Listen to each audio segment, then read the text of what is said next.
Semua orang buat benda ni, tapi tak ada siapa berani mengaku, kita semua pura-pura sibuk. Pagi-pagi kau buka WhatsApp, satu notifikasi masuk. Bro, sorry lambat reply. Gila sibuk lately. Kau pun balas. Tak apa bro, aku pun sama, kerja non-stop. Lepas tu kau letak phone dan kau pandang siling. Dalam hati, kau tahu, kau tak betul-betul sibuk. Tapi macam wajib cakap macam tu. Sebab kalau kau cakap, aku relax je sekarang, orang pandang kau macam loser. Macam tak cukup penting, tak cukup berjaya, tak cukup life. Ni cerita biasa kita kat Malaysia sekarang. Semua orang nak nampak sibuk. Sibuk kerja, sibuk side hustle, sibuk networking. Tapi bila tanya, sibuk buat apa sebenarnya? Tak ada jawapan jelas. Aku pun pernah macam tu. Bangun pagi, terus pegang phone, reply email, buka Google Calendar, buka laptop, tutup balik, buka IG, scroll 15 minit, buka balik Excel.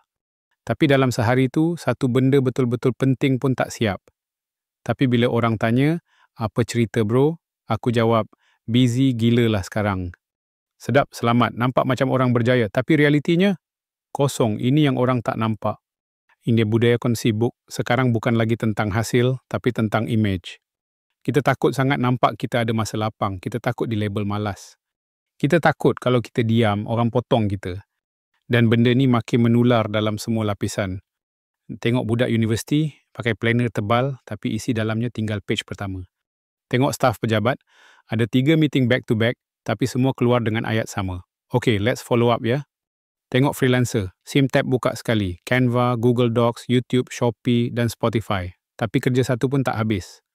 Apa jadi bila semua orang pura-pura sibuk? Kita tak sempat fikir, tak sempat rasa, tak sempat berhenti dan tanya, aku kejar apa sebenarnya ni? Dan dalam kejar sibuk, kita hilang nikmat paling besar, nikmat tenang.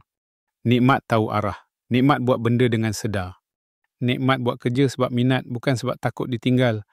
Aku sedar benda ni bila satu hari aku tengah sibuk, konon nak siapkan projek konten. Tapi sambil tu, aku jeling anak aku main Lego. Dia senyum tenang, tak fikir pun pasal masa. Aku tengok jam, dah 2 jam aku scroll sambil nampak macam kerja. Dan masa tu aku tanya diri sendiri, siapa yang betul-betul hidup sekarang? Aku ke anak aku?